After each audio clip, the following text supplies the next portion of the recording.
Hello and welcome to the CX Files podcast for March 30th, 2023. My name is Mark Hillary and I'm in Sao Paulo, Brazil. I'm Peter Ryan in Montreal. Mark, great to be with you this week for a really exciting guest. We're going to be talking to Kirk Laughlin a little bit about the CrossConnect Forum that took place in London earlier this month.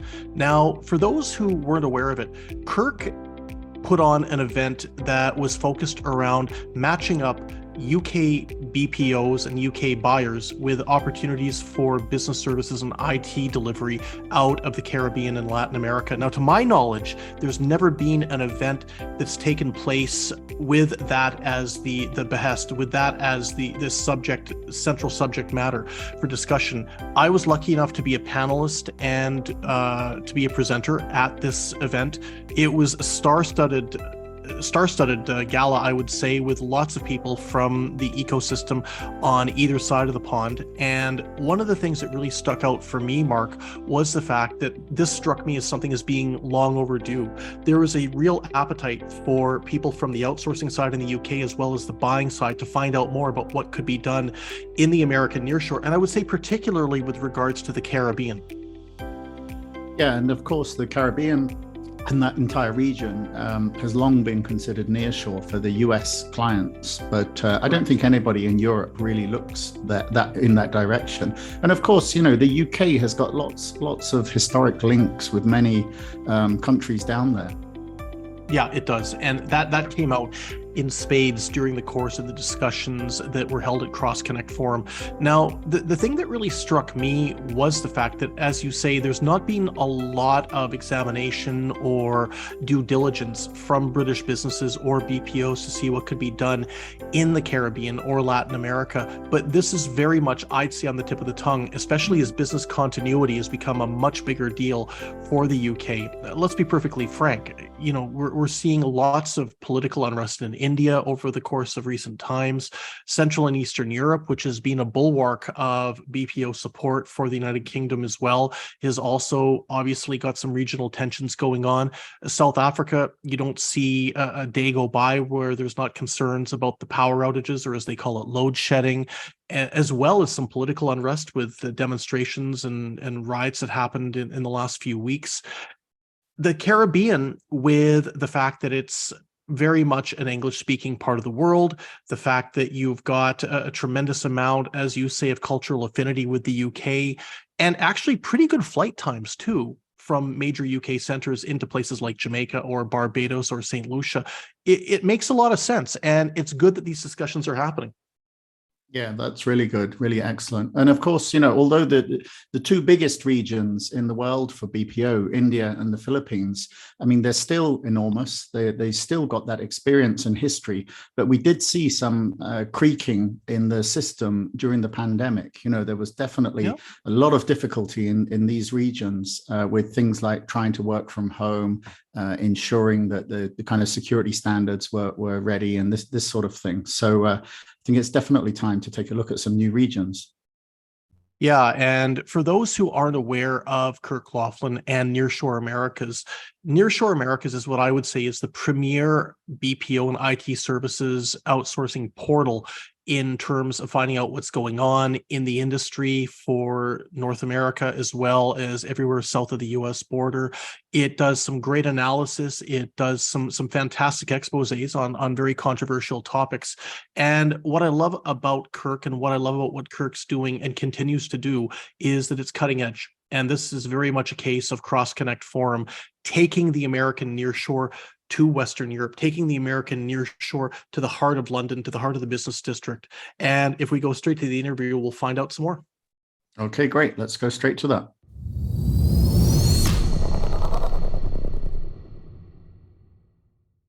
It's not every day that the CX Files gets to interview somebody who has got a legacy in business analysis and reporting as long and as hallowed as our guest today, and that's Kirk Laughlin from Nearshore Americas.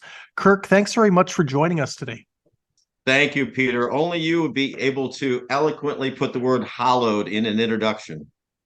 Well, it's Monday as we're recording, and the week is young, so there might be a few more hallowed references going through Very the good. rest of the week, maybe even this podcast.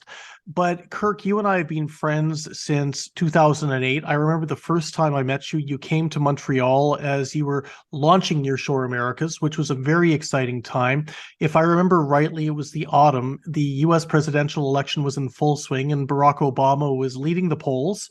At the same time, the financial crisis was looming, and there were a whole lot of other things going on. But you launched what's become the premier portal, I would say, for all matters outsourcing as it relates to the American hemisphere. So before we get into our topic of discussion today, do you just want to take us through exactly what Nearshore Americas is and what you do, and maybe a little bit of the history and the success story or the success Sure. recipe that you've got? Absolutely, Peter. I mean, I look back on those days very fondly, especially our chance to meet. And you got an early look into the formation of our thinking. But I just feel really fortunate because nearshore, as we all know it, is a very real industry. It's, somewhere around 20 to $30 billion industry. The export services market out of Latin America and the Caribbean. And, virtually every business sector deserves to have a dedicated news and analysis brand to create community, create dialogue, to really, be a partner in the growth of the industry. And that's really what's happened. We hope we've made some contribution in terms of giving this industry more authority, being accurate in presenting the information we have. But it's even though we do what we do, Peter, a lot of people still don't quite get it that we're an independent brand. We are independent. We have to call it as we see it. Sometimes there's news stories we don't really enjoy having to write, but we have to do it. It's our job. And having that sort of platform, I think, is really important as an industry matures. And this industry definitely is maturing. And I think more and more people realize that community is going to be really important. As I often say, it only takes a couple of bad actors for our industry to take a serious black eye. And if we don't unite and speak together and talk about the great qualities of this industry and that kind of thing, we might have some real problems. So we've done our part now for 13 years, so it's going pretty well. 13 years is a great record. And certainly when you take a look at the stories that you've covered and you take a look at the scoops you've been able to bring to the forefront, it truly is a legacy of success. And you talk about the maturity of the nearshore industry. And I don't think, Kirk, there's any question about the fact that when it comes to businesses in the US and Canada procuring services from the Caribbean and Latin America, this is an established business model. But something that you brought to the forefront recently that I think is really exciting is the whole idea about a mature delivery point, i.e. the American nearshore, and the actors within the scope of the American nearshore sourcing new markets from which they can drive new revenues. And this came in the form of CrossConnect Forum, which took place a couple of weeks ago in London. And for full disclosure, I was very fortunate enough to have been offered the chance to take part in. So, Kirk, first of all, for the sake of the listeners today who aren't aware of the event, do you want to talk to us a little bit about CrossConnect Forum and what prompted you to launch this very much a one-of-a-kind gathering in London? Sure, Peter.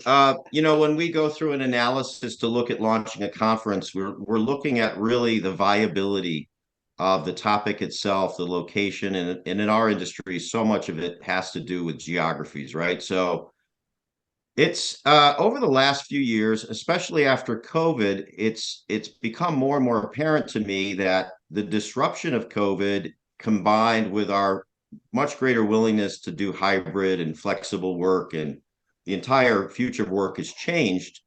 And I think as part of that change, there's been a whole reconsideration of the way we view geographies. And that kind of coincided with a number of people, I think you probably were one of them, Peter, to basically say there's some opportunity here. And, as I began to look at it, I really realized that by and large, there hasn't been a significant, let me say it this way. There has not been a full understanding or awareness of the potential of looking west if you're in Western Europe or in the UK. And we realized that that sounds like a good place for us to be, to have a platform to bring out and procure a conference that we take a lot of pride in. We like to have really smart guys like you and get a lot of variety of voices. I think we had over 20 people from or 20 different countries represented. We were oversold in the venue. And I was surprised at how much I wouldn't say overwhelmingly surprised, but I was definitely surprised by how much enthusiasm there is for this marketplace. Yeah, and you're right. It's very much driven by geography. It's very much driven by the opportunities to take advantage of alignments between a buying geography, in this case, the UK, and a delivery destination, which could be Latin America. It could be the Caribbean. And this is something that you and I have talked about for a number of years, Kirk. You'll recall, I think it was 2 years ago, I wrote a blog hypothesizing about what would happen if Caribbean countries were to start delivering for the UK and for Ireland. And not long after, I had a lot of people knocking on my door, proverbially, of course, and saying, this has been on our minds as well. This is something that we think could be done. It was both businesses out of the UK who were buying, as well as the providers who might have been based in certain parts of the American nearshore. And you were the first person to bring these two sides together physically in one room, which I might add was very exciting. The energy was clearly palpable. From your perspective, how do you gauge the result of the event? Was it a success? It really was, Peter. And I have to be pretty sober-minded about these things. We have this is a business venture. When you launch a conference, you have hard costs to deal with. You have a lot of responsibilities. It takes a lot of work, especially in a market that isn't traditional, so-called traditional territory for the scope of Nearshore Americas. We've been, by and large, dedicated to the Americas region. But I think what really strikes me, to answer your question as directly as I can, what really strikes me is toward the end of the day, about 4 or 5 enterprise side, customer side people had similar comments to make to me, which is that this is a really necessary conversation, followed by, I had no idea, which you and I have heard so many years about different countries in Latin America or the Caribbean. And that has helped me realize that, wow, this conversation has a lot more legs. There's a lot more to do here. And I know we may get into a little bit with the UK situation. Part of it is, too, I think the UK is going through a very interesting economic period. I like to look at it. I don't think the UK folks would describe it this way, but I like to look at it as a pivot opportunity. It's going to have to begin to understand, or maybe it is now as a nation, understand how to adapt without being in the EU, obviously. And I think this kind of conversation is well timed, and some of our panelists made that point. So I think we're really believing there's something there, Peter. It takes some time, as you know, but I think it's a viable subsector of our industry.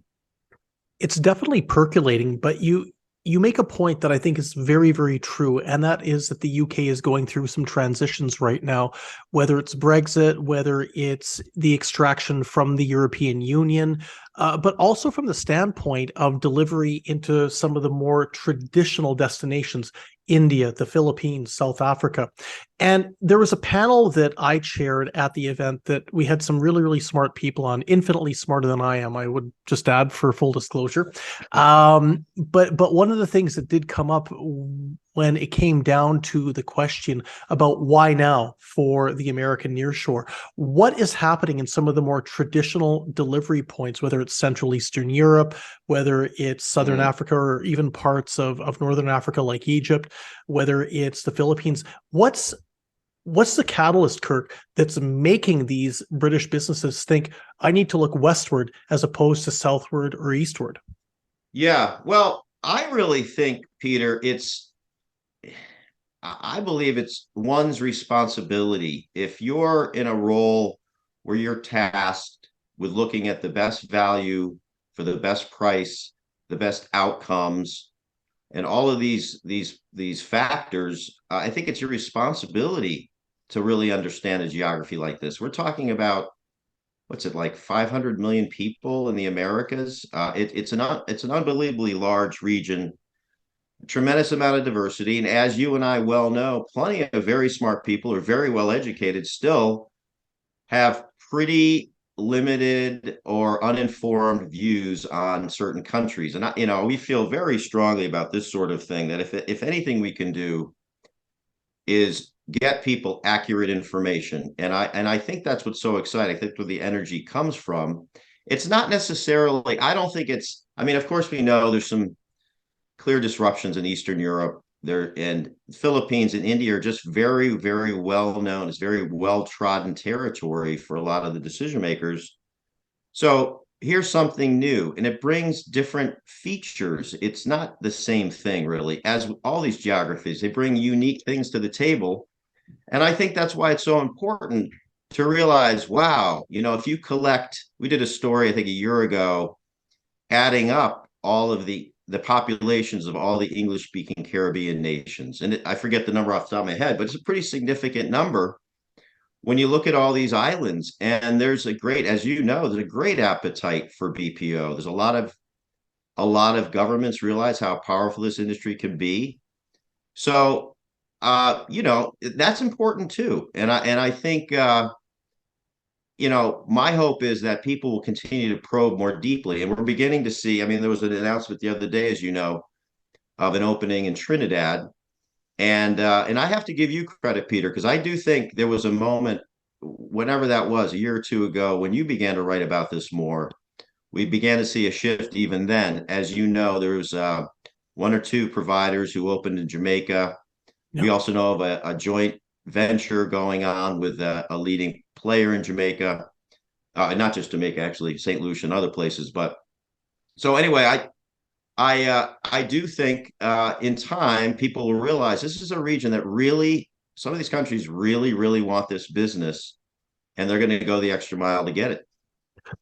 You referenced a number about 500 million people in the Americas, in the American nearshore region. And that's a staggering amount of people. So that leads me to my next question, Kirk, using that as a reference point. Obviously, not every country is created equally. Not every country is going to have the same alignment. Which countries or which region within the American nearshore do you see resonating the most with British businesses, especially from a customer experience management standpoint? I think I'm going to have to say the English-speaking Caribbean at this point. So I'll put all these countries in Barbados, Trinidad, Jamaica, St. Lucia. They were the most prominent visibly at the conference. But even at the conference, we had folks from Grenada, try to think, St. Kitts, Guyana. We did not, but one of the senior trade officers had intended to come. And that's interesting and doesn't surprise me that much because of the cultural familiarity. It's interesting to kind of be there to help re-engage some of these conversations. And again, we've all come to realize these countries are far more than beach destinations or, all-inclusive resort locations. And you're bang on with that, because when you talk to people living in these destinations, they don't want to be associated with that. They want to be associated with sophisticated business services. They want to be associated with different types of innovation, whether it's around BPO or technology. And I think you're absolutely spot on. And that's something that we caught up on when we were in London, and we were speaking with people from some of these different locations, not just individuals from the investment promotion agencies, but also business representatives from Barbados, from Jamaica, from St. Lucia, etc. And it was really refreshing. So my last question for you, Kirk, would be, I'm an outsourcing operator based in the English-speaking Caribbean, for example. I'm going to go and start knocking on doors and kicking tires in the UK. What are the biggest challenges I should anticipate as I look to try and move into that market and diversify my revenue portfolio away from the US and Canada? Sure. I think even more than what we've seen in the United States is, you know, it's going to take a commitment and giving yourself, your organization, some opportunity, that the mind share you're going to need to understand the uniqueness of the UK market, and some of the things that economy is up against, which can be advantageous for a BPO actually. But I think, in short, Peter, it's not really going to be a quick hit type situation. I think this is the type of thing you do your homework. You begin to get involved in associations, you begin to get to conferences, you get to know players. We're going to be holding a dinner, partly as a kind of midpoint between holding this CrossConnect and the 2024 CrossConnect, to keep our fingers on the pulse, to understand what are the real drivers. And, I think a lot of it, again, is listening and establishing trust and establishing credibility. And I really hope for those who are experiencing positive things in the Caribbean and Latin America in general, will be open about their experiences. And I think that's a really key part of this. And that's part of what made Nearshore America so successful, is that we have to have dialogue. We have to be willing to share insights. And, that's always important. So that begs a question then. You talk about the next CrossConnect Forum. So is this a goal for 2024? I think we're going to use that gathering of sort of those folks I was talking about earlier to have a very direct conversation of, give us an understanding of the state of the desire and the push to do more of this. I don't want to forecast it, Peter. I have to listen carefully myself, because again, it is a lot of work. It is. And but as from where I sit right now, I think it's very promising. Well, good luck, Kirk, and congratulations on the incredible success of the 2023 iteration. It was, for me, a pleasure to be there. It was an honor to take part, and I learned a lot. And the feedback I got was really quite phenomenal from other participants. And you referenced something as well. There was over 20 countries represented, but the number of countries that were represented that weren't people from the UK or from the American nearshore was quite something. Mm-hmm. We had people there from the Middle East, from South Africa, from Georgia, from parts of Central and Eastern Europe. I think that speaks volumes to the cutting edge nature of what the event was about, and the mind share that you were able to gather and to put forward. Well, thanks, Peter.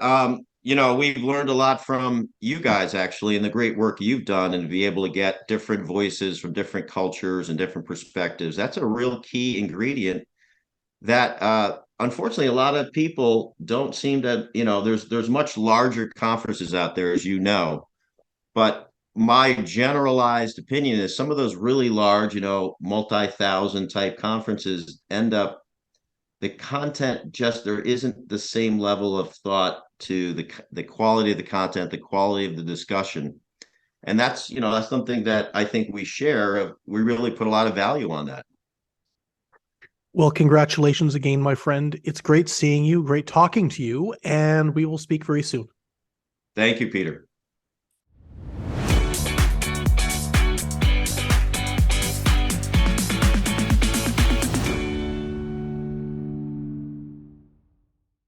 Thanks for listening to the CX Files podcast. We really appreciate your feedback and suggestions. You can reach myself, Mark Hillary, or Peter Ryan via LinkedIn. Please also leave a rating or review on your favorite podcast provider, as that helps more people to find us. As always, we'd like to thank Chris Haig at Traction Media for the CX Files graphics. See you next week.